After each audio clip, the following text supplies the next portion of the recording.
إن الحمد لله نحمده ونستعينه ونستغفره ونعوذ بالله من شرور أنفسنا ومن سيئات أعمالنا من يهده الله فلا مضل له ومن يضلل فلا هادي له وأشهد أن لا إله إلا الله وحده لا شريك له وأشهد أن محمدا عبده ورسوله يا أيها الذين آمنوا اتقوا الله حق تقاته ولا تموتن إلا وأنتم مسلمون يا أيها الناس اتقوا ربكم الذي خلقكم من نفس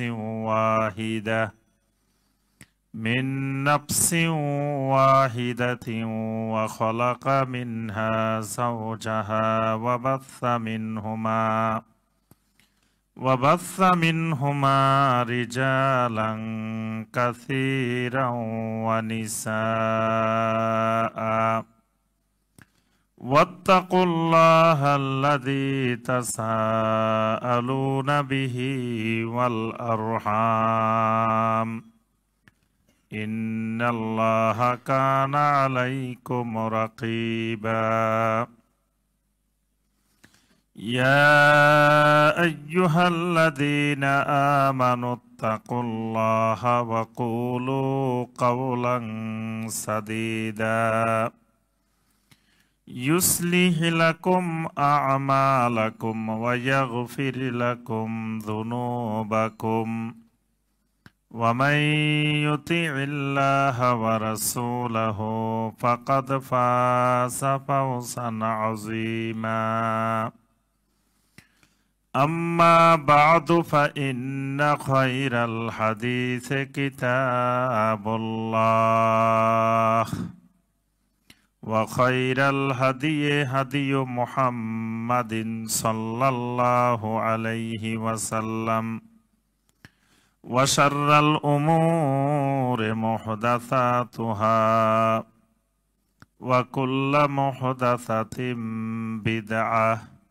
وكل بدعة ضلالة وكل ضلالة في النار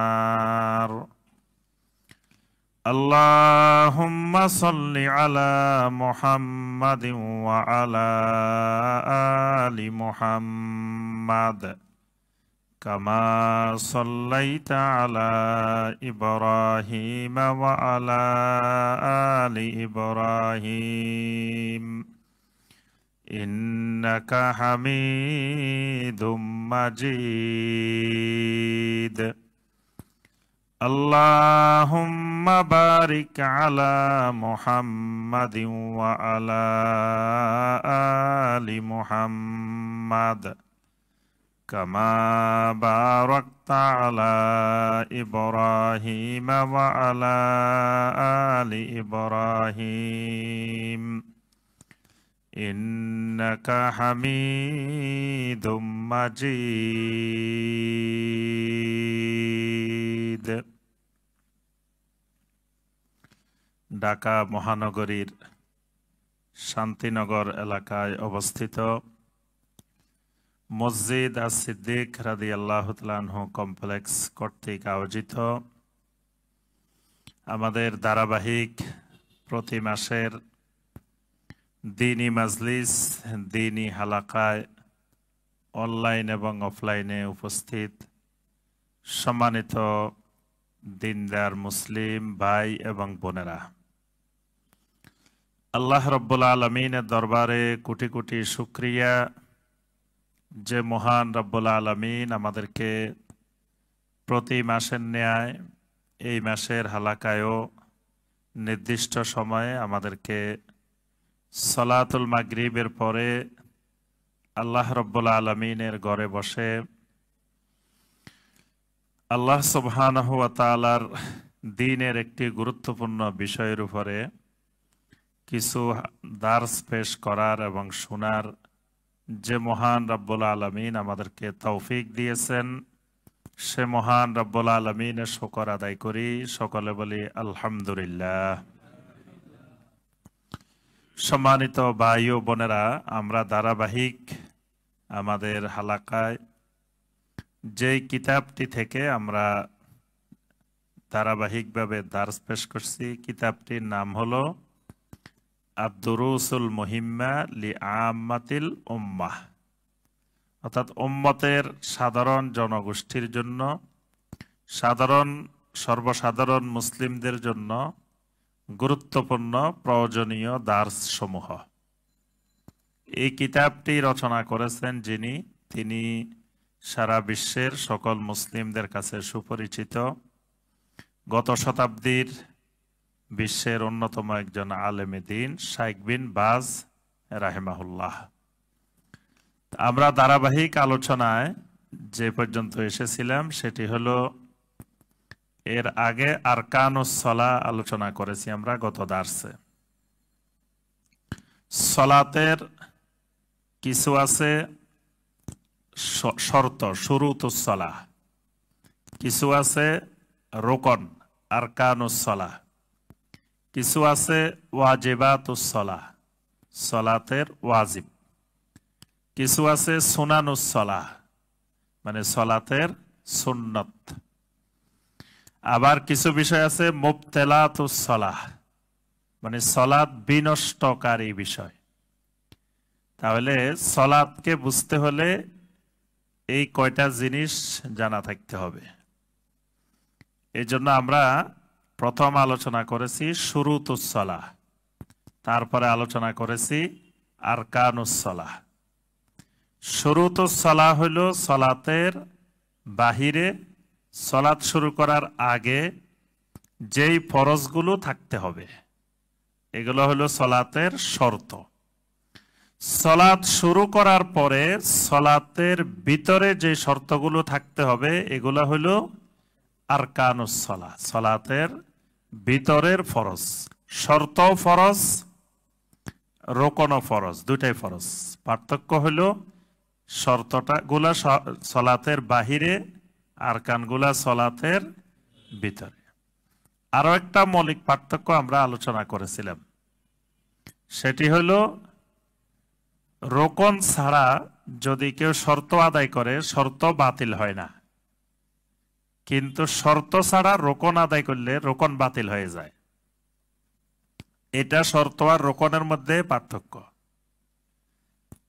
যেমন ওযু করা সালাতের শর্ত, ওযু সালাতের জন্য শর্ত। কেউ ওযু করছে কিন্তু সালাত আদায় করে নাই, তার এই ওযুটা বাতিল হবে না, তার ওযুটা ঠিক আছে। মানে শর্তর কারণে, শর্ত ঠিক আছে, রোকন আদায় করে নাই, এই রোকন আদায় না করার কারণে শর্ত বাতিল হয় নাই। সে ওযু করছে, ওযুর সওয়াব পাবে, ওযুটা তার ঠিক মতো হয়ে গেছে, সে সালাত আদায় করে নাই, এতে কোনো অসুবিধা নেই। কিন্তু কেউ সালাত আদায় করছে, ওযু করে নাই, তাহলে ওযু না করার কারণে তার সালাতের সমস্ত রোকন বাতিল হয়ে গেছে। একটা শর্তের অনুপস্থিতির কারণে পুরা রোকন সব বাতিল হয়ে যায়। এটা হলো শর্ত এবং রোকনের মধ্যে পার্থক্য। এটা মনে রাখবেন, ইমানেরও এরকম শর্ত আছে, রোকন আছে। ইমানের শর্ত আছে, আবার ইমানের কি আছে, রোকন আছে। ইমানের শর্ত কয়টা, রোকন কয়টা বলেন তো দেখি এবার আপনারা। যে আচ্ছা, তুমি আর কে বলবেন, ইমানের শর্ত কয়টা, রোকন কয়টা?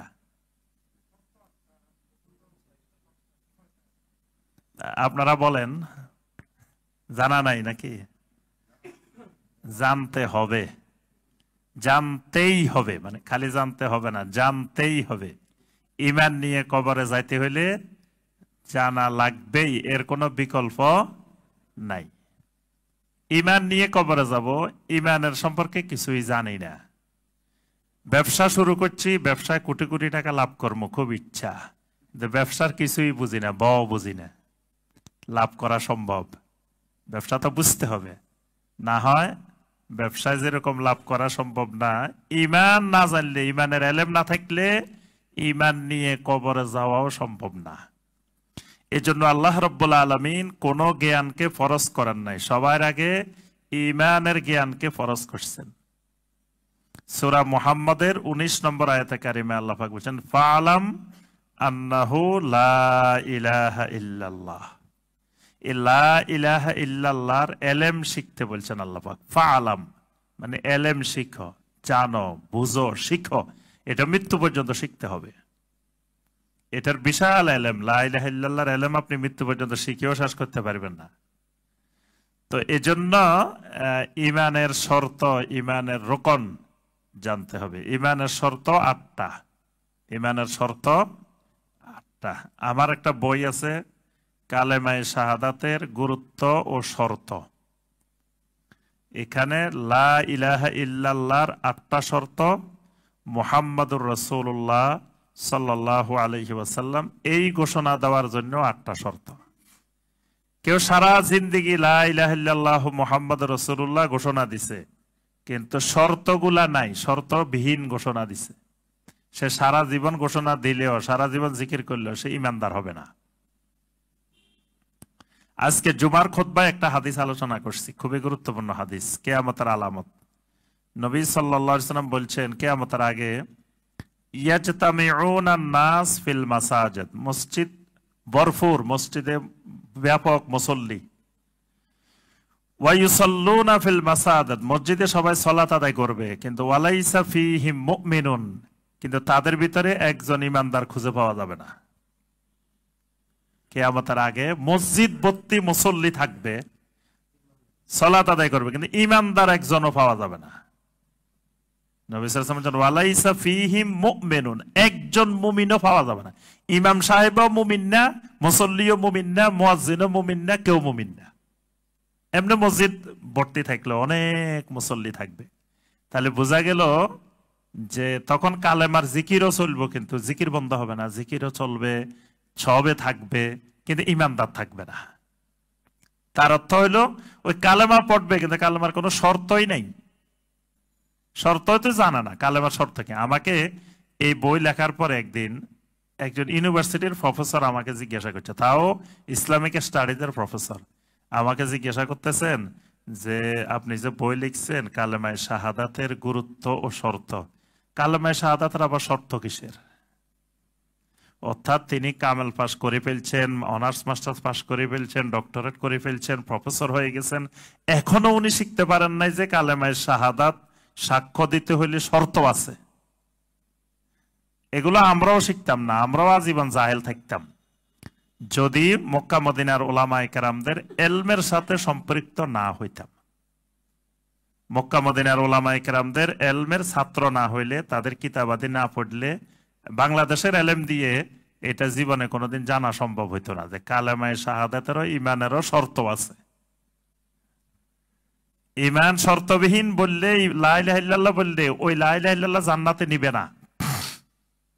এই জন্য হাসান আল বসরি রাহিমাহুল্লাহ খুব সুন্দর করে বলছেন। হাসান আল বসরিকে আসে একজন প্রশ্ন করতেছে যে নবী সাল্লাল্লাহু আলাইহি ওয়াসাল্লাম তো বলছেন, মান ক্বালা লা ইলাহা ইল্লাল্লাহ দাখালাল জান্নাহ, যে লা ইলাহা ইল্লাল্লাহ বলবে সে জান্নাতে যাবে। তা আমরা তো সবাই লা ইলাহা ইল্লাল্লাহ বলছি, তাহলে কি আমরা সবাই জান্নাতে যাব? তা হাসান আল বসরি রাহিমাহুল্লাহ বলছেন যে লা ইলাহা ইল্লাল্লাহ হলো জান্নাতের চাবি। লা ইলাহা ইল্লাল্লাহ হলো জান্নাতের চাবি, মিফতাহুল জান্নাহ। তো চাবির মূল রহস্য হলো দাঁতের মধ্যে। একই কোম্পানির তালা, একই কোম্পানির চাবি, এক চাবি আরেক তালায় ঢুকাইলে সারাদিন চেষ্টা করবেন কিন্তু খুলবে না। কোম্পানিও তালার একই কোম্পানি, চাবিও একই কোম্পানি, সব একই, মাপও একই, সব একই, কিন্তু তালা খোলে না। হাসান আল বসরি রাহিমাহুল্লাহ বলেন, জান্নাতের মধ্যে আল্লাহ রাব্বুল আলামিন যেই তালা লাগাইছেন, ওই তালার দাঁতের সাথে তোমার যে লা ইলাহা ইল্লাল্লাহ এই দাঁতের যতক্ষণ না মিলবে ততক্ষণ তোমার লা ইলাহা ইল্লাল্লাহ জান্নাত খুলবে না। সুবহানাল্লাহ। তাহলে খালি লা ইলাহা ইল্লাল্লাহ নিয়ে গেলে, দাঁত নাই ওলা লা ইলাহা ইল্লাল্লাহ নিয়ে গেলাম, যে চাবি নিয়ে গেছি কোনো দাঁত নাই, সমান সমান তালা খুলবে না। এই জন্য ওই লা ইলাহা ইল্লাল্লাহর দাঁতগুলা এমন হইতে হবে যেটা জান্নাতের তালার মধ্যে সেট করা। ওইটাই হাসান আল বসরি রাহিমাহুল্লাহ বলেন ওই দাঁতগুলাই হলো লা ইলাহা ইল্লাল্লাহর শর্ত। লা ইলাহা ইল্লাল্লাহর শর্তগুলাই দাঁত। তো এই দাঁতগুলা যদি না থাকে তো লা ইলাহা ইল্লাল্লাহর চাবি দিয়ে জান্নাত খুলবে না। তাহলে আমাদেরকে শিখতে হবে যে লা ইলাহা ইল্লাল্লাহর 8টা শর্ত 6টা রোকন। 8টা শর্ত 6টা রোকন। এই কথাটা এই জন্য বলছি যেহেতু এই যে সলাতেরও শর্ত আছে, রোকন আছে। প্রত্যেকটা ইবাদতের দেখবেন কিছু শর্ত আছে, কিছু রোকন আছে। দুইটা মিলে, দোনোটাই ফরজ, দুইটা মিলে ইবাদতটা কমপ্লিট হয়। ঠিক ঈমানেরও শর্ত আছে, রোকন আছে। এই জন্য আমাদেরকে এগুলো জানতে হবে। তো সলাতের শর্ত আলোচনা করেছি, রোকন আলোচনা করেছি। আজকে হলো ওয়াজিবাতুস সালাহ, সলাতের ওয়াজিব। ওয়াজিবে আর ফরজে পার্থক্য কি এটা তো জানা দরকার। যে ওয়াজিবও আপনি পালন করতেই হবে, ছাড়ি দেওয়া যাবে না, ছাড়ি দিলে ইবাদতটাই হবে না। ফরজও আপনি করাই লাগবে, ছেড়ে দেওয়া যাবে না, ফরজ ছেড়ে দিলেও ইবাদতটা হবে না। তো দুইটার পার্থক্য কোথায়? কিছু ফরজ, কিছু ওয়াজিব।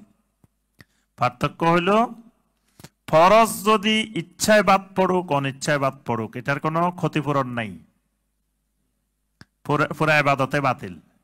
যদি কোনো রোকন শর্ত বাদ পড়ে পুরা ইবাদতটাই কি হয়ে যাবে? বাতিল হয়ে যাবে। কিন্তু যদি কোনো ওয়াজিব ভুল ক্রমে বাদ পড়ে গেছে, এটার ক্ষতিপূরণ আছে। সাজদায় সাহু দিলে সালাতটা হয়ে যাবে, কিন্তু ফরজের জন্য সাজদায় সাহু দিলে কাজ হবে না। ঠিক হজের মধ্যে দেখবেন কিছু ফরজ আছে হজের, কিছু ওয়াজিব আছে। হজের ওয়াজিব কিন্তু অনেকগুলো আছে। তো হজের ওয়াজিবগুলো যদি কোনো কারণে বাদ পড়ে তাহলে আপনার দম দিলে ওয়াজিবগুলোর কাফারা হয়ে যায়। কিন্তু ফরজ বাদ পড়লে সেটা দম 1000 দিলেও কাজ হবে না, হজে বাতিল। তো এটা হলো ফরজ এবং ওয়াজিবের মধ্যে পার্থক্য। আরেকটা পার্থক্য আছে, ফরজগুলো অনেক সময় কোরআনে কারিমের আয়াত দ্বারা সাব্যস্ত হয়। হানাফি মাযহাবে ফরজ সাব্যস্ত হওয়ার, ফরজ ওয়াজিবের পার্থক্য হলো হানাফি মাযহাবের দৃষ্টিতে ফরজগুলো কোরআনের আয়াত দ্বারা সাব্যস্ত হইতে হবে, আর ওয়াজিব হাদিস দ্বারা সাব্যস্ত হইতে হবে। মানে তাদের দৃষ্টিতে আপনার হাদিস দ্বারা ফরজ সাব্যস্ত হইতে পারে না। এটা হানাফি মাযহাবের নীতিমালা যে হাদিস দ্বারা ফরজ হয় না, ফরজ হয় শুধুমাত্র কি দিয়ে? কোরআন দিয়ে।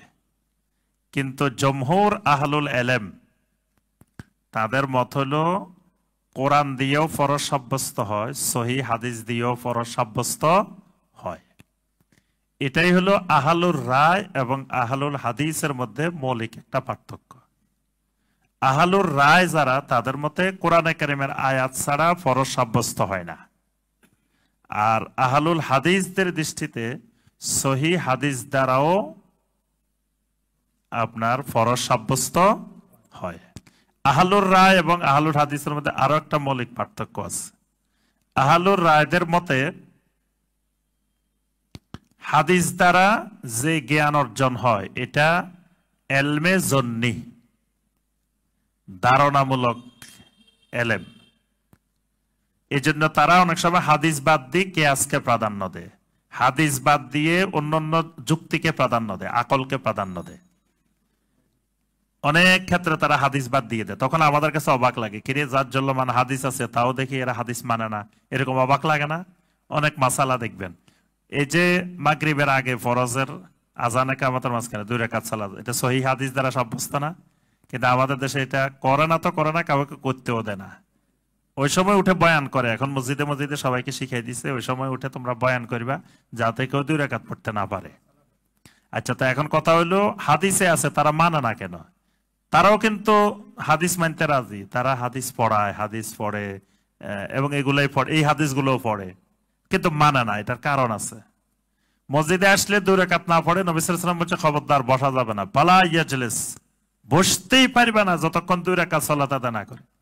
এই জাজ্জাল্লামান হাদিসটাকে তো সেও জানে, জানার পরেও সে বলে বসে যাবো, আপনার কি হয়েছে? আল্লাহ রাসূল বলতেছে বসা যাবে না, সে কয় আমি বসমু, আপনার অসুবিধা কি? জোর করে বসে যায়। দেখবেন আমাদের দেশের ইমাম সাহেবরা আসি, জামাতের আগে দিয়ে আসে, এখানে বসে, একামত দিলে হাইয়া আল্লাহ সালাহ বললে তারপরে উঠে দাঁড়ায়, এর আগে আর দাঁড়ায় না। মানে সে রাসূলের সাথে জোর করে মানে বসে যাবে, রাসূল বলছে বসবা না, হে কই বসে যাবো। কিন্তু আবার কিন্তু সে আশেকে রাসূল, সে কিন্তু আবার আশেকে রাসূল। তার এই বেয়াদবির কারণে আশেকে রাসূলের কোনো অসুবিধা হয় নাই, সে আশেকে রাসূল ঠিক মতোই আছে। এখন কথা হইলো এরকম আরো অসংখ্য হাদিস আছে দেখবেন। তো এই যে হাদিসের প্রতি কেন বৃদ্ধাঙ্গুলি দেখায়, এটার মৌলিক কারণ আছে। একটা মূল জিনিস না বুঝলে এই সবগুলার সূত্র এক জায়গায় গাথা, এটা বুঝলে আপনার সবগুলা সহজ হয়ে যাবে। সেটা আহলুর রায়দের মতে হাদিস এলমে জন্নি সাব্যস্ত করে, মানে ধারণামূলক জ্ঞান সাব্যস্ত করে। জন্নি, জন্নি মানে ধারণা, ধারণামূলক জ্ঞান সাব্যস্ত করে। আর আহলুল হাদিসের মতে এই সহি হাদিস দ্বারা এলমে ইয়াকিন সাব্যস্ত হয়। কোরআনের আয়াত দ্বারা যেমন এলমে ইয়াকিন সাব্যস্ত হয়, সহি হাদিস দ্বারাও এলমে ইয়াকিন সাব্যস্ত হয়। বুঝে আসছে? এই জন্য ইমাম আহমদ বিন হাম্বল রাহিমাহুল্লাহ বলছেন যে সহি হাদিস তো পরে যদি দঈফ হাদিসও পাওয়া যায় তাও কিয়াস করা যাবে না, যুক্তি নেওয়া যাবে না, দঈফ হাদিস অগ্রাধিকার দিতে হবে। ইমাম আহমদ বিন হাম্বল ছিলেন আহলুল হাদিস, ইমাম ও আহলুল হাদিস। তো ইমাম আহমদ বিন হাম্বল রাহিমাহুল্লাহ বলছেন যে দঈফ হাদিস পাওয়া গেল সেখানে কিয়াস বাতিল, আকল বাতিল। কিন্তু আহলুর রায় যারা, তারা বলেছেন না, হাদিস যদি আকলের খেলাফ হয়, কিয়াসের খেলাফ হয়, তারা হাদিস বাদ দিয়ে আকলকে প্রাধান্য দেয়, কিয়াসকে প্রাধান্য দেয়। মৌলিক মাসালা হলো এই জায়গায়। এই মাসালাটা এই জন্য বলছি যে তাদের দৃষ্টিতে যে হাদিস দ্বারা কখনো ফরজ সাব্যস্ত হয় না, হাদিস যত শক্তিশালী হোক। এই যে আমরা এখানে ফরজ যেগুলো বলছি, সলাতের অনেকগুলো ফরজ বলছি না আমরা গত দার্সে, যে আরকানুস সালাত 14টা বলছি, কিন্তু আপনার হানাফি মাযহাবের দৃষ্টিতে 14টা ফরজ নাই। ফরজ কয়টা? 6টা। বাহিরে 7টা, ভিতরে 6টা, আরকান আহকাম 13 ফরজ। তো এখন তারা বলছে 6টা, আমরা আলোচনা করলাম কয়টা? 14টা। তো 6টার বাইরে আরো 8টা কই পাইছি? এগুলো আমরা হাদিসে পাইছি। হাদিস দ্বারাও আমাদের দৃষ্টিতে ফরজ সাব্যস্ত হয়েছে। এই কারণে আপনি আহলুল হাদিস। বুঝে আসছে কথাটা? 14টা ফরজ, এই 6টা কোরআন দ্বারা সাব্যস্ত, বাকি যে 8টা, এই 8টা সব সহি হাদিস দ্বারা সাব্যস্ত হয়েছে, সহি হাদিস দ্বারা ফরজ সাব্যস্ত হয়েছে। কিন্তু আহলুর রায়ের মতে সহি হাদিস দ্বারা ফরজ সাব্যস্ত হয় না। যখন তারা দেখে হাদিস এটা খুবই শক্তিশালী, তখন সর্বোচ্চ তারা ওয়াজিবে নিয়ে যায়, ওয়াজিবের উপরে যায় না হাদিস দ্বারা। অনেক সময় কোরআনের আয়াত দ্বারাও তারা ফরজ সাব্যস্ত করে না, সুন্নত সাব্যস্ত করে। যেমন আপনার একটা উদাহরণ দিই, হজের সময় এই 11 তারিখ, 12 তারিখ, 13 তারিখ এই রাত্রিগুলো মিনায় অবস্থান করা কি? মাবিতে মিনা ওয়াজিব। এবং এই ব্যাপারে কোরআনে কারিমের আয়াত আছে। আল্লাহ সুবহানাহু ওয়া তাআলা বলছেন ওয়াজকুরুল্লাহ ফি আইয়ামিম মা'দুদাত ফামান তাআজ্জালা ফি ইয়াওমাইনি ফালা ইসমা আলাই ওয়া মান তাআখারা ফালা ইসমা আলাই লিমান ইত্তাকা। এই নির্দিষ্ট দিনগুলোতে, আইয়ামে তাশরিকের দিনগুলোতে তোমরা বেশি বেশি আল্লাহ জিকির করো। কোন ব্যক্তি যদি 2 দিনের পরে চলে যেতে চায় তো কোনো অসুবিধা নেই, কোনো গুনাহ নেই। যদি সে আরো বিলম্ব করে 3 দিনও থাকে, এটাতেও কোনো অসুবিধা নাই, লিমানিত তাকা, তবে তাকওয়ার দাবি 3 দিন থাকা। কোরআনের আয়াত, কোরআনের আয়াতের পরেও কিন্তু তাদের মতে এখানে মিনায় থাকা সুন্নত। বুঝে আসছে? কোরআনের আয়াত থাকার পরেও তারা কোরআনের আয়াত দিয়েও সবসময় ফরজ সাব্যস্ত করে না, কোরআনের আয়াত দিয়ে কি সাব্যস্ত করে? সুন্নত সাব্যস্ত করে। আবার দেখবেন কোরআনের আয়াত দিয়ে একটা দলিল সাব্যস্ত করে, আবার কোরআনের আয়াতের খেলাফও করে। এই আলোচনা করতে গেলে আমাদের অনেক লম্বা হয়ে যাবে। মূল কথা ফরজ ওয়াজিব বুঝাইতে যায় আমি বলতেছি কথাটা। কোরআনের আয়াত দিয়ে বলে যে আল্লাহ বলছেন ওয়াইদা কুরিয়াল কোরআনু ফাসতামিউ লাহু ওয়া আনসিতু লাআল্লাকুম তুরহামুন। যখন কোরআন পাঠ করা হয় তখন তোমরা কি থাকো? চুপ থাকো। তখন তোমরা মনোযোগ দিয়ে শুনো, চুপ থাকো। এই আয়াত দিয়ে তারা সাব্যস্ত করে যে ইমাম যখন তেলাওয়াত করবে, ইমামের তেলাওয়াত, কোরআন তেলাওয়াত শোনা কি ফরজ, এটা শুনতে হবে। এই সময় আপনি পড়তে পারবেন না। ভালো কথা সাব্যস্ত করছে। তো এটা যদি সাব্যস্ত হয় তো এটা সব জায়গায় থাকার কথা না। ফজরের জামাত চলতেছে, ইমাম সাহেব জোরে জোরে কোরআন তেলাওয়াত করতেছে, কিন্তু ওই যিনি ওই মাসালা বলছেন উনি এসে পিছনে সুন্নত পড়তেছেন। তো ওনার মাসালায় তো বলতেছে তখন সুন্নত পড়া যাবে না। কোরআন পাঠ হচ্ছে, কোরআন বাদ দিয়ে আপনি কিসের নামাজ পড়বেন? আপনি তো কোরআন তেলাওয়াত শুনবেন। তখন কোরআনের আয়াত, যে আয়াত দিয়ে আপনি সূরা ফাতিহা বাদ দিয়ে দিচ্ছেন, যেখানে সূরা আল ফাতিহার ব্যাপারে অসংখ্য হাদিস, হাদিসের কোনো গুরুত্বই দিলেন না, না দিয়ে বললেন যে না কোরআনে আছে। তো কোরআনে থাকলে ফজরের সময় কোরআনের আয়াত এটা কোথায় গেল? কি বলেন? এগুলা হলো আহলুর রায়ের বিষয়। অনেকগুলো বিষয় আছে, আহলুর রায় এবং আহলুল হাদিস। তো ওয়াজিব, ওয়াজিব ওইগুলো যেগুলো বাদ দিলে সলাৎ বাতিল হবে না। তো এখন আমরা এখানে ওয়াজিবগুলো হাদিস দ্বারা সাব্যস্ত করলাম, ফরজও হাদিস দ্বারা সাব্যস্ত করলাম। তো পার্থক্য কি? দুইটাই তো হাদিস। পার্থক্য হলো মানে যেই বিষয়গুলোকে নবী সাল্লাল্লাহু আলাইহি সাল্লাম বলার সময় শক্তভাবে, দৃঢ়ভাবে, কঠিনভাবে তাকিদ দিয়ে বলছেন এগুলো ফরজ, যেগুলাকে একটু সাধারণভাবে বলছেন ওরকম তাকিদ দেন নাই, এগুলা হলো ওয়াজিব। আর যেগুলাকে নবী সাল্লাল্লাহু আলাইহি সাল্লাম একবার সাধারণভাবে, আমভাবে বলছেন, মানে করলে ভালো, না করলে অসুবিধা নাই, এইরকম গুলাকে আমরা বলছি কি সুন্নত। কিন্তু তিনটাই হাদিস দ্বারা সাব্যস্ত হয়েছে। কিন্তু হাদিসের বলার ধরনের, তাকিদের ধারা অনুযায়ী আহলুল ইলমগণ গবেষণা করে কোনটাকে ফরজ, কোনটাকে ওয়াজিব, কোনটাকে সুন্নত সাব্যস্ত করছেন।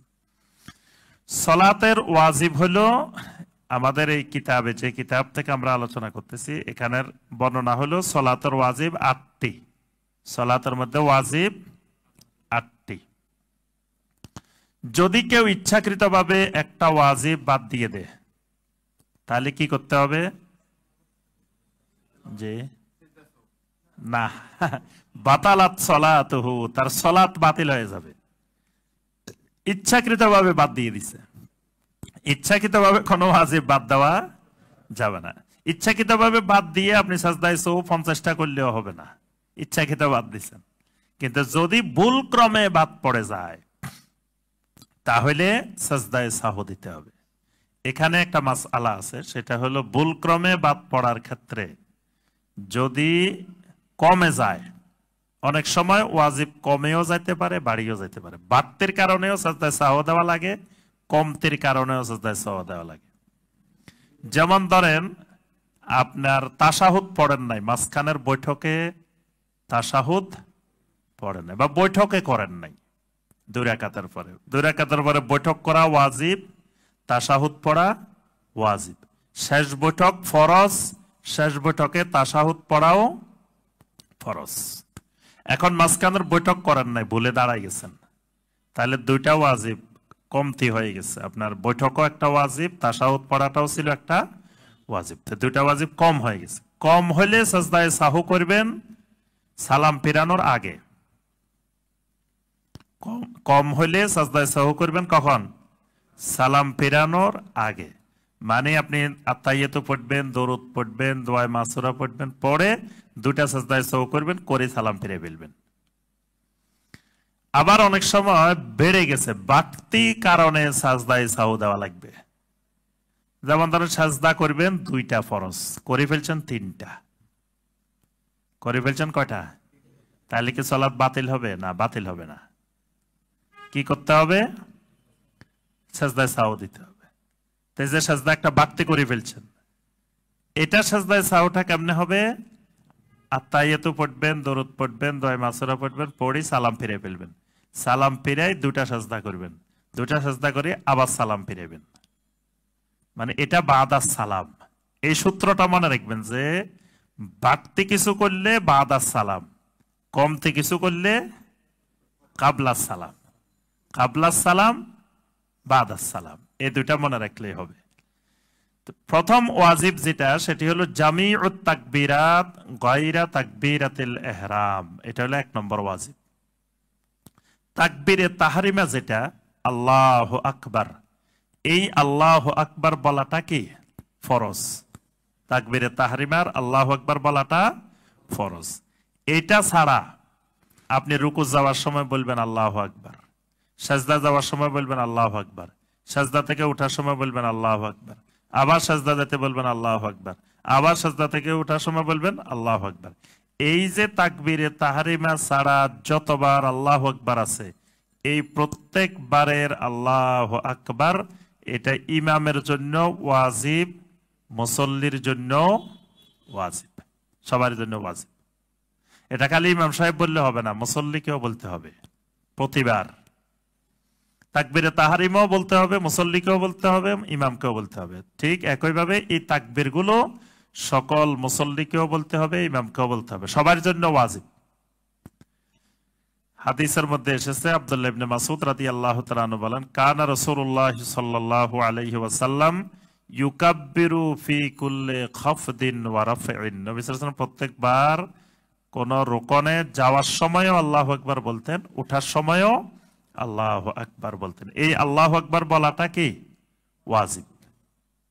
এটা হানাফি মাযহাবের সুন্নাত, কিন্তু সহিহ হাদিসের আলোকে এই প্রত্যেকটা তাকবীর বলা কি ওয়াজিব, এটা মনে রাখবেন। একটা আল্লাহু আকবার ছুটে গেলে সাজদায় সাহু লাগবে, আর প্রথম আল্লাহু আকবার ছুটে গেলে সালাতে বাতিল। প্রথমটা ফরজ, বাকি যতগুলো আছে এগুলো সব ওয়াজিব। 2 নম্বর ওয়াজিব সামি আল্লাহু লিমান হামিদা, এটা ইমাম এবং একাকী মুসল্লির জন্য ওয়াজিব। ইমাম এবং একাকী মুসল্লি এদের জন্য সামি আল্লাহু লিমান হামিদা বলাটা ওয়াজিব। মুসল্লির জন্য জামাতে সামি আল্লাহু লিমান হামিদা বলা ওয়াজিব না। বুঝে আসছে? মানে ইমাম বললে মুসল্লি এটা বলা লাগবে না, সামি আল্লাহু লিমান হামিদা মুসল্লির বলা লাগবে না, মুসল্লির উপরে বলাটা ওয়াজিব না জামাতে হইলে। আর একাকী হইলে সবাইকে বলা লাগবে এবং বলাটাই ওয়াজিব।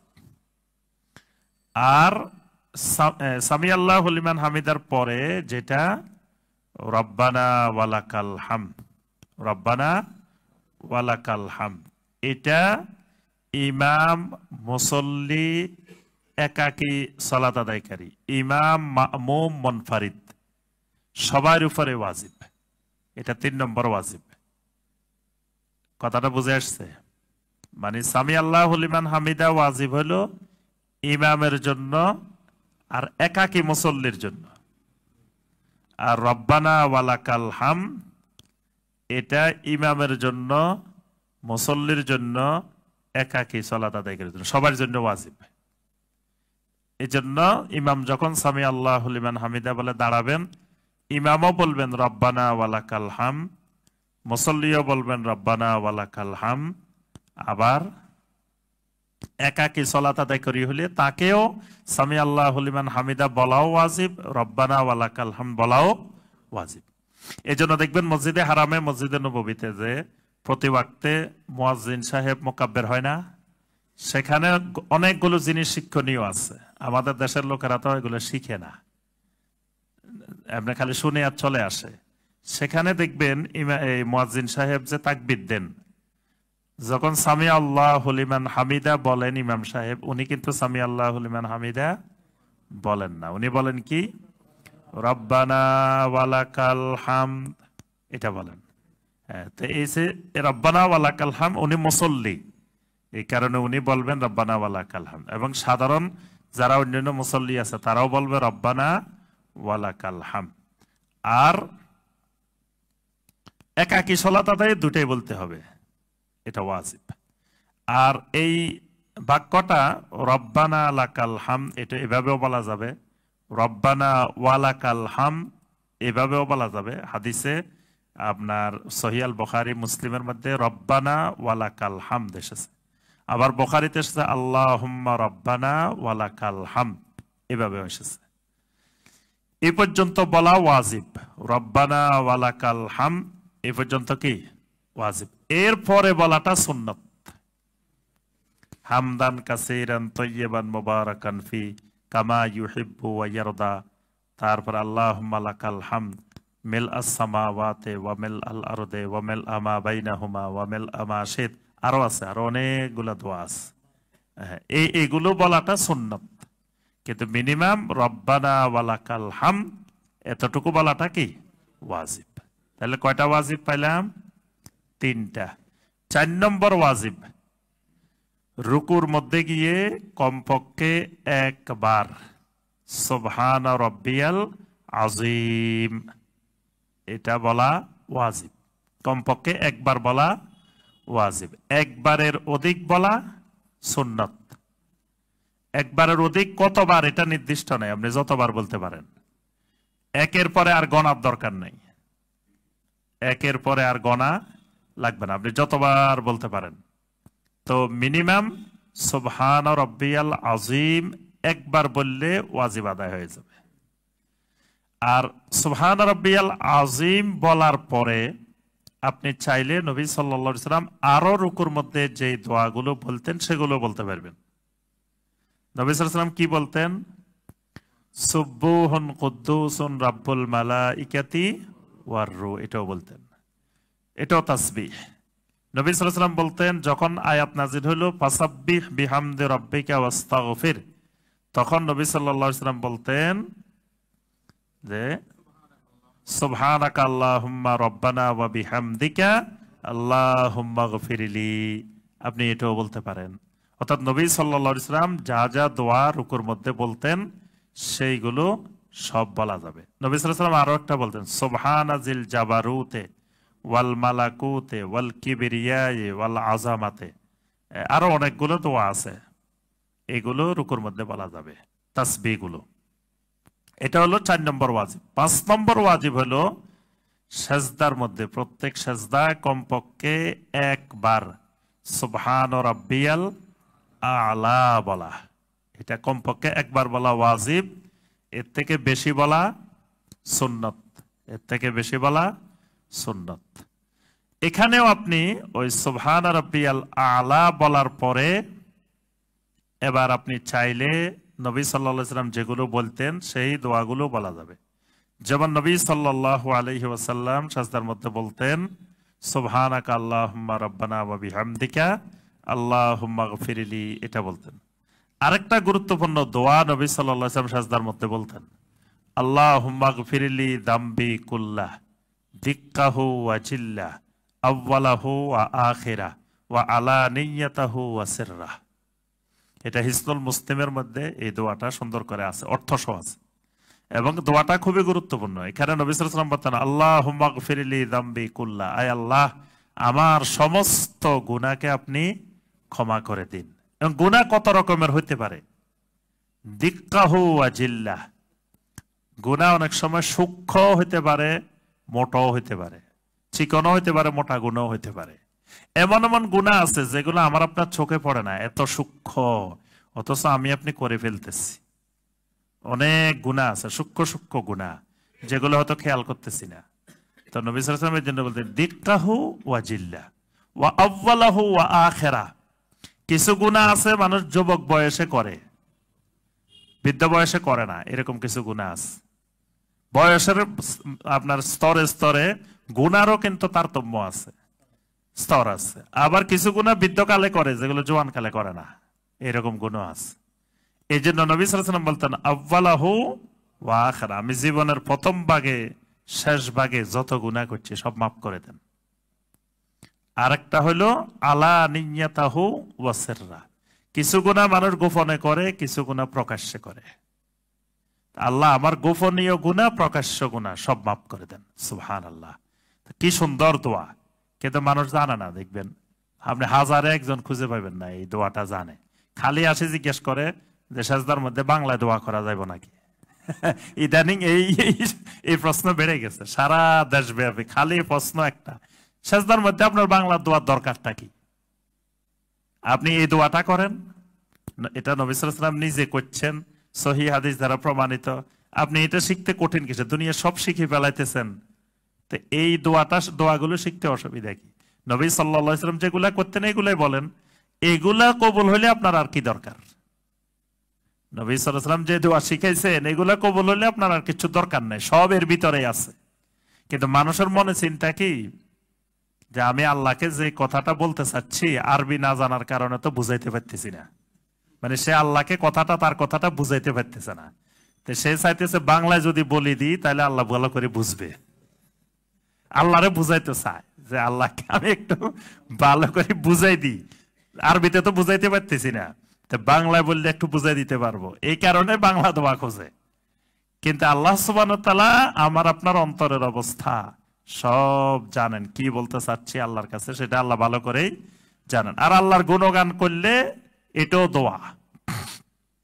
আল্লাহর কাছে কিছু না আছে, আপনি খালি বসে বসে আল্লাহর তাসবিহ পড়েন, এটাও কিন্তু দোয়া। আপনি আল্লাহর তাসবিহ পড়তেছেন, আল্লাহ আপনার কি লাগবে এটা জানেন, সেটা আল্লাহ ব্যবস্থা করে দিবেন। সুবহানাল্লাহ। এজন্য দেখেন আপনি ওই যে ইউনূস আলাইহিস সালামের দোয়াটা দেখেন, ইউনূস আলাইহিস সালাম কিন্তু আল্লাহ আমার মাফ করে দেন এই কথা বলে নাই। লা ইলাহা ইল্লা আনতা সুবহানাকা ইন্নী কুনতু মিনাজ জালিমিন। এখানে কি বলছেন? লা ইলাহা ইল্লা আনতা, আল্লাহর তাওহীদের স্বীকৃতি দিচ্ছেন। সুবহানাকা, আল্লাহর তাসবিহ আদায় করছেন। ইন্নী কুনতু মিনাজ জালিমিন, নিজের গুনার স্বীকৃতি দিচ্ছেন। কিন্তু আল্লাহ মাফ করে দেন বা আমারে উদ্ধার করেন এই করে কিছু বলেন না, খালি এটা বলতেছেন। নিজের অপরাধ স্বীকার করছেন, আল্লাহর তাসবিহ করতেছেন, আল্লাহর তাওহীদের ঘোষণা দিচ্ছেন। আল্লাহ সুবহানাহু ওয়া তাআলা তাকে উদ্ধার করে দিচ্ছেন। সুবহানাল্লাহ। আরাফার ময়দানের শ্রেষ্ঠ দোয়া, সকল নবীরা যে দোয়া করছেন, নবী সাল্লাল্লাহু আলাইহি ওয়াসাল্লাম বলেন এটাই হলো আরাফার ময়দানের খায়রুদ দোয়া। সেই দোয়াটা কি? লা ইলাহা ইল্লাল্লাহু ওয়াহদাহু লা শারীকা লাহু লাহুল মুলকু ওয়া লাহুল হামদু ওয়া হুয়া আলা কুল্লি শাইইন কাদির। এখানে কিছু ছাওয়া পাওয়ার আছে, আল্লাহ আমার এটা দেন এটা দেন, কিচ্ছু নাই, আছে খালি আল্লাহর গুণগান, তাসবিহ, আল্লাহর তাওহীদের স্বীকৃতি। তো এই আরাফার ময়দানে বসে বসে আপনি খালি এটা বলেন, আল্লাহ আপনার সব মাফ করে দিবে। সুবহানাল্লাহ। এটাকে শ্রেষ্ঠ দোয়া বলা হয়েছে, অর্থাৎ দোয়াই বুঝে নেয় মানুষ। এজন্য রুকুর মধ্যে সাজদার মধ্যে যত বেশি আল্লাহর তাসবিহ আদায় করবেন, এটাও দোয়া। তাহলে কয়টা গেল? 5টা। 6 নম্বর ওয়াজিব যেটা, সেটি হলো 2 সাজদার মাঝখানে কমপক্ষে একবার বলা রব্বিগফিরলি, মাগফিরাতের দোয়া করা, রব্বিগফিরলি কমপক্ষে একবার বললে ওয়াজিব আদায় হয়ে যাবে। আর যত বেশি বলা যায়। এছাড়া আল্লাহুম্মা গফিরলি ওয়ারহামনি ওয়ারজুকনি ওয়াহদিনি ওয়াজবুরনি ওয়ারফানি, এরকম 7টা জিনিসের দোয়া আছে, আছে না? এইগুলো বলা 2 সাজদার মাঝখানে। এগুলো বলতে বলতে এদিকে দোয়া ওয়াজিবা আদায় হচ্ছে, সুন্নত আদায় হচ্ছে, আবার আপনার ফরজ 2 সাজদার মাঝখানে বসাটা ফরজ, রোকন, সে রোকনও ঠিক মতো আদায় হচ্ছে। এই জন্য আল্লাহ রাব্বুল আলামিনের সাথে আপনার মোনাজাতটাও দীর্ঘ হচ্ছে। আল্লাহ রাব্বুল আলামিনের সাথে মোনাজাত, সালাতের আরেক নাম কি? মোনাজাত। আল্লাহর সাথে গোপনে আপনি আলাপ করতেছেন, আল্লাহ আর আমার মধ্যে কথাবার্তা চলতেছে। তা আল্লাহর সাথে কথা বলার সুযোগ পাইছি, এটা এত সংক্ষেপে ছেড়ে দিব কেন? মাঝে মাঝে কিছু ভাই আমাদের সাথে কথা বলতে পারলে কি যে সৌভাগ্যবান মনে করে, আমাদের কাছে অবাক লাগে। ধরে যে আর ছাড়ে না, মানে এমন আবেগে পড়ে গেছে যে আর ছাড়াছাড়ি নেই, এবার ফোন ছাড়াই না, কই ভাই ঠিক আছে ঠিক আছে ঠিক আছে, তাও শুনতে রাজি নেই, একটার পর একটা। তো সাধারণ আমাদের মতো মানুষ, সেখানে আপনি আল্লাহ সুবহানাহু ওয়া তাআলার সাথে মুনাজাত, কথা বলার, টেলিফোনে আলাপ করার সুযোগ পাইছেন। সালাত মানে কি? আল্লাহর সাথে বান্দার আলাপ, সরাসরি আলাপ চলতেছে, বান্দা বলতেছে, আল্লাহ জবাব দিচ্ছেন। সূরা আল ফাতিহাকে নবী সাল্লাল্লাহু আলাইহি ওয়াসাল্লাম কি বলছেন? যে সালাতের মধ্যে যখন আপনি সূরা আল ফাতিহা পড়ি, আমি পড়ি আল্লাহ জবাব দেন, আমি পড়ি আল্লাহ জবাব দেন। তা আল্লাহর মধ্যে আমার মধ্যে কথাবার্তা চলতেছে, মুনাজাত চলতেছে, সেটা সংক্ষিপ্ত হবে কেন? সেটাকে যত বেশি লম্বা করা যায়, যত বেশি দীর্ঘায়িত করা যায়। কিন্তু আমরা এই জায়গায় কমাই, ওই দুনিয়াবি কাজকর্ম বাড়াই দিচ্ছি। যে মোনাজাত মানে মানুষ ওই যে মোনাজাতে বুঝে নাই, মানুষ মনে করে নামাজ শেষ করি সবাইকে নিয়ে ইমাম সাহেব দোয়া করবো, ওইটাই মোনাজাত। কিন্তু সলাৎটা যে পুরাটা মোনাজাত এটাই বুঝে নাই, যে পুরা সলাৎটাই মোনাজাত। তাহলে আপনার 6 নম্বর ওয়াজিব হলো 2 সাজদার মাঝখানে কমপক্ষে একবার রব্বে গফিরলি বলা। 7 নম্বর যে ওয়াজিবটি সেটা হলো আত-তাশাহুদুল আউয়াল। 7 নম্বর ওয়াজিবটা হলো আত-তাশাহুদুল আউয়াল, মানে প্রথমবারের তাশাহুদ। 3 রাকাত সালাত, প্রথম 2 রাকাতের পরে একবার বৈঠকে তাশাহুদ পড়ছেন, আবার শেষ বৈঠকে আরেকবার পড়ছেন। শেষ বৈঠকের তাশাহুদটা কিন্তু ফরজ, প্রথম বৈঠকের তাশাহুদটা ওয়াজিব, এটা মনে রাখবেন। শেষ বৈঠকও ফরজ, শেষ বৈঠকের তাশাহুদও ফরজ, শেষ বৈঠকে দরুদ পড়াও ফরজ। শেষ বৈঠকে দরুদ পড়াও কি ফরজ, সালাম ফিরানো ফরজ। তাহলে শেষ বৈঠকের মধ্যে অনেকগুলা ফরজ একসাথে। বৈঠক একটা ফরজ, আত্তাহিয়াতু একটা ফরজ, দরুদ ইব্রাহিম আর একটা ফরজ, সালাম ফিরানো, 2টা সালাম, 2 দিকে সালাম ফিরানো আর একটা ফরজ। এগুলা সব ফরজ। শুধু ওখানে দোয়ায়ে মাসুরাটা পড়া সুন্নাত। দোয়ায়ে মাসুরা পড়া কি সুন্নাত, মনে রাখবেন। আর মাঝখানের বৈঠকেও কিন্তু শাইখ বিন বাজ রাহিমাহুল্লাহ বলছেন দরুদ পড়া সুন্নাত। মাঝখানের বৈঠকে আমরা খালি আত্তাহিয়াতু পড়ি না, অধিকাংশ জমহুর আহলুল ইলমদের মত হলো আত্তাহিয়াতু পড়াটাই ওয়াজিব, আর কোনো কিছু পড়া লাগবে না। কিন্তু শাইখ বিন বাজ রাহিমাহুল্লাহর ফতোয়া হইল যে মাঝখানের বৈঠকেও দরুদ পড়া সুন্নাত। তিনি দলিল পেশ করছেন যে আল্লাহ সুবহানাহু ওয়া তাআলা কোরআনে কারিমে বলছেন, ইয়া আইয়ুহাল্লাযীনা আমানু সাল্লু আলাইহি ওয়া সাল্লিমু তাসলিমা, যে ইমানদাররা তোমরা আমি নবীর উপরে দরুদও পড়ো সালামও পড়ো। তা আত্তাহিয়াতুর মধ্যে সালাম আছে, দরুদ নাই। তো যেহেতু আল্লাহ বলছেন দরুদ সালাম দুটো একসাথে, এজন্য শুধু আত্তাহিয়াতু না পড়ে আত্তাহিয়াতুর সাথে দরুদও পড়া, এজন্য উনি বলছেন এটা আপনার সুন্নাত। এজন্য এটাও কিন্তু আমল করা যাবে, আমরা চাইলে এটাও আমল করা যাবে। তবে অধিকাংশ আহলুল ইলমদের মত হলো শুধু আত্তাহিয়াতু পড়া। এই প্রথম বৈঠকের আত্তাহিয়াতুটা কি ওয়াজিব। 9 নম্বর ওয়াজিব ওয়াল জুলুসু লাহু। জুলুসু লাহু মানে ওই প্রথম বৈঠকের আত্তাহিয়াতু পড়ার জন্য বসা। প্রথম বৈঠকের আত্তাহিয়াতুর জন্য বসা, এই বসাটাও একটা ওয়াজিব। আচ্ছা, এখন আসেন বৈঠক 2টা, 2 রাকাত পরে একটা বৈঠক, 3 রাকাত বা 4 রাকাত পরে আর একটা বৈঠক। দোনোটা বৈঠকে একরকম বৈঠক, একটা ওয়াজিব বৈঠক একটা ফরজ বৈঠক। আবার বৈঠকের পদ্ধতিও পার্থক্য আছে, একটা বসবেন ইফতারাশ আর একটা বসবেন তাওয়াররুক, একটা ইফতারাশ আর একটা তাওয়াররুক। আমাদের দেশের মহিলারা সব বৈঠকে তাওয়াররুক, পুরুষেরা সব বৈঠকেই ইফতারাশ। মানে প্রথমটা যেমনে বসে পরেরটা একই রকম বসে, মহিলারাও প্রথমটা যেমনে বসে পরেরটা একই রকম বসে। কিন্তু সুন্নাত, এই ক্ষেত্রে সুন্নাত হলো প্রথম বৈঠক হবে ইফতারাশ। ইফতারাশ মানে আমরা যেভাবে বসি, ডাইন পা খাড়া করে বাম পায়ের উপরে বসা।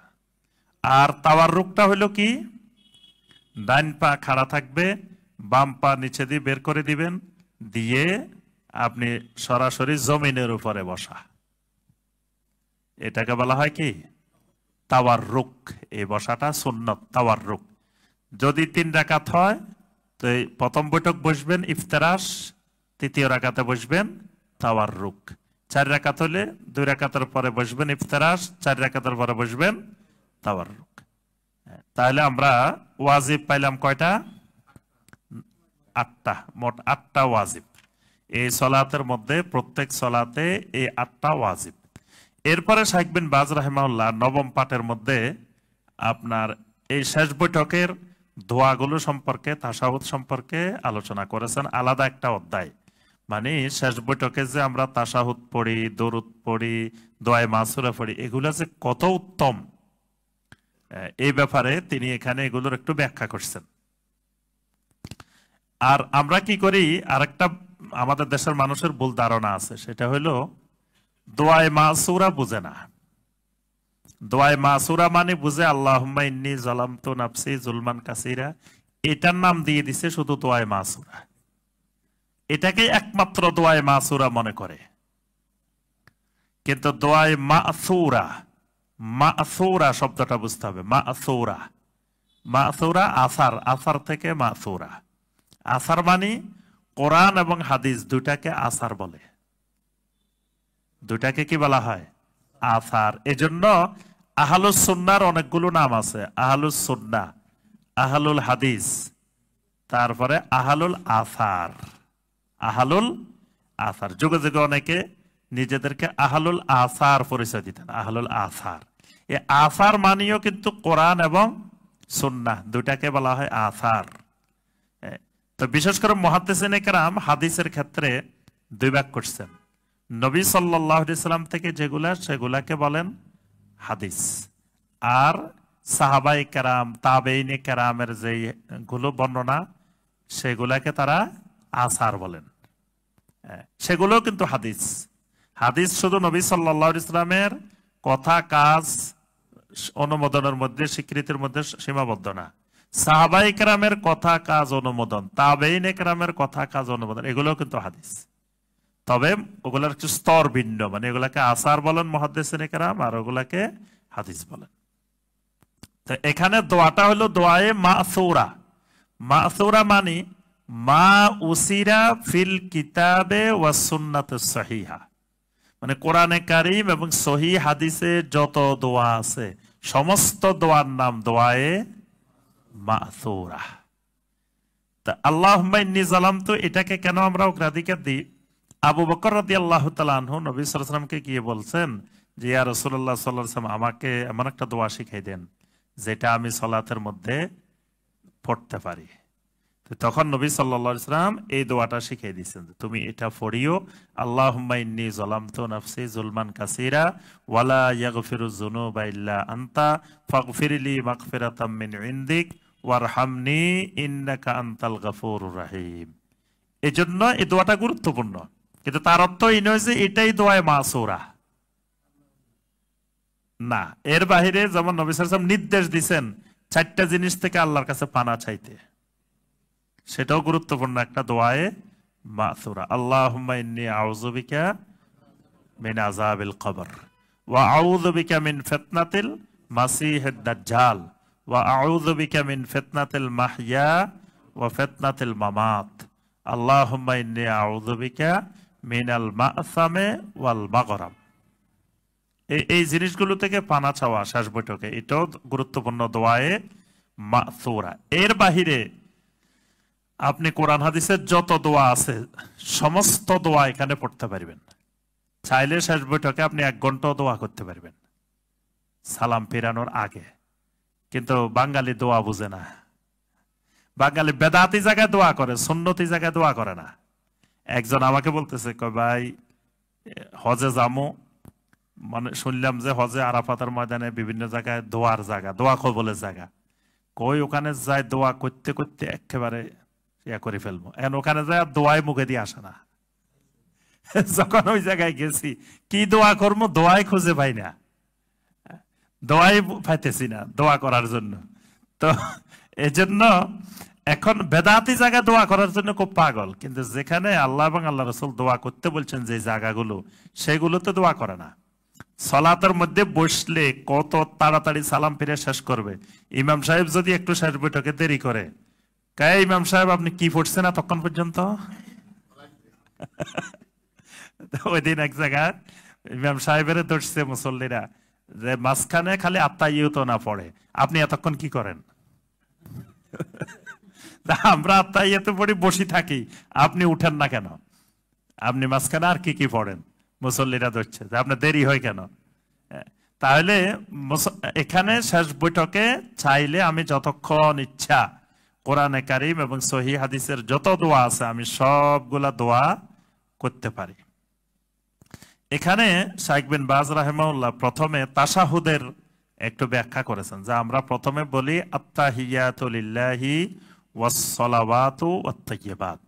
প্রথমে আল্লাহ রাব্বুল আলামিনের জন্য তাহিয়া, এখানে আরেকটা জিনিস মনে রাখা দরকার, আমাদের দেশে একটা মিথ্যা কাহিনী প্রচলিত আছে যে নবী সাল্লাল্লাহু আলাইহি ওয়াসাল্লাম মেরাজে গেছেন, তারপরে নাকি নবী সাল্লাল্লাহু আলাইহি ওয়াসাল্লাম যাই বলছেন আত্তাহিয়াতু লিল্লাহি ওয়াস সালাওয়াতু ওয়াত তাইয়্যিবাত, আল্লাহ পাক বলছেন আসসালামু আলাইকা আইয়ুহান নাবিয়্যু ওয়া রাহমাতুল্লাহি ওয়া বারাকাতুহু। তারপরে নবী সাল্লাল্লাহু আলাইহি ওয়াসাল্লাম আবার বলছেন আসসালামু আলাইনা ওয়া আলা ইবাদিল্লাহিস সালিহিন। ফেরেশতারা শুনে নাকি বলছে আশহাদু আল্লা ইলাহা ইল্লাল্লাহু ওয়া আশহাদু আন্না মুহাম্মাদান আবদুহু ওয়া রাসূলুহু। এটা সম্পূর্ণ ডাহা মিথ্যা কথা। এরকম কোন কথাবার্তা আল্লাহ এবং রাসূলের মধ্যে হয় নাই। আব্দুল্লাহ ইবনে মাসউদ রাদিয়াল্লাহু তাআলা আনহু বলেন যে নবী সাল্লাল্লাহু আলাইহি ওয়াসাল্লাম আমাকে একদিন হাতে ধরি তাশাহুদ শিখাইছেন।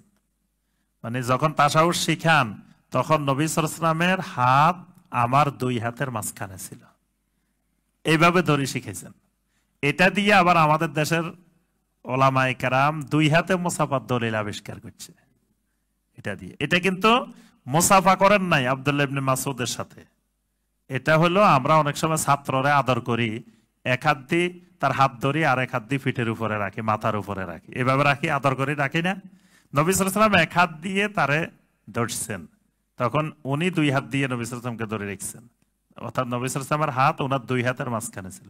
আল্লাহ রাসূল সাল্লাল্লাহু আলাইহি ওয়াসাল্লাম আরেক হাত তার গায়ের উপরে দিয়ে রাখছেন, রেখে তাকে আত্তাহিয়াতু শিখাই দিয়েছেন। আত্তাহিয়াতু শিখাইছেন, তালিম করছেন, শিখাইছেন। এটা হলো শিখানোর ক্ষেত্রে, এটা মুসাফা করার দলিল না, এটা মুসাফার অবস্থা না। এই জন্য এটা দিয়ে মুসাফা দুই হাতে এটা সাব্যস্ত হয় না। তবে কোন কোন আহলুল ইলম বলছেন, তো যেহেতু কোন কোন আলেম মুস্তাহিদ আলেমেরা এটা দিয়ে দুই হাতে মুসাফাহার দলিল সাব্যস্ত করেছেন, এই জন্য আমরা বলবো যে এক হাতে মুসাফাহা করা সুন্নাহ, দুই হাতে মুসাফাহা করা জায়েজ, সেটাকে বেদাত বলা যাবে না। যেহেতু মুস্তাহিদ ইমামেরাও এই হাদিস দিয়ে দলিল পেশ করেছেন, এজন্য যেটার কোনো নস থাকবে, দঈফ হাদিসও নস থাকবে, সেটাকে সরাসরি বেদাত বলা যাবে না, সেটা জায়েজ, কিন্তু সেটা সুন্নাহ না। আচ্ছা, প্রথমে নবী সাল্লাল্লাহু আলাইহি ওয়াসাল্লাম যে তাশাহুদ শিখাইছেন সেখানে আল্লাহ রাব্বুল আলামিনকে তাহিয়্যা জ্ঞাপন করা হচ্ছে। আত-তাহিয়্যাতু লিল্লাহ, সমস্ত তাহিয়াত একমাত্র আল্লাহর জন্য। তাহিয়াতটা কি? আত-তাযীমাত, মানে সমস্ত সম্মান তাজিম একমাত্র আমার আল্লাহর জন্য। মিন রুকু ওয়া সুজুদ যুল্লিন ইনকাসারিন কুল্লু যালিকা লিল্লাহ, মানে আমি এই যত রুকু করি, সিজদা করি, তারপরে আমার নিজেকে যত অবনত করি, আমার মস্তক অবনত করি, সব হলো কুল্লু যালিকা লিল্লাহ, আমার আল্লাহর জন্য। কারণ আল মুস্তাহিক্কু লিযালিকা ওয়াহদা, আমার আল্লাহই হলেন একমাত্র এগুলোর হকদার, এর বাহিরে আর কেউ এগুলা পাইতে পারে না। মানে তাওহীদের স্বীকৃতি, আত-তাহিয়াতু লিল্লাহ ওয়াস সালাওয়াত, সালাওয়াত আল্লাহর কাছে। সালাওয়াত মানে দোয়া, সালাওয়াত মানে দোয়া, সমস্ত দোয়ার আশ্রয়স্থল একমাত্র আমার আল্লাহ। আরেকটা হলো কি? ওয়াত তাইয়্যিবাত, আমার যত কাউলে তৈয়ব, যত আফালে তৈয়বা, মানে যত উত্তম কথা, উত্তম কাজ, উত্তম যা কিছু আছে, এই সব কিছু একমাত্র লিল্লাহ, আল্লাহর জন্য।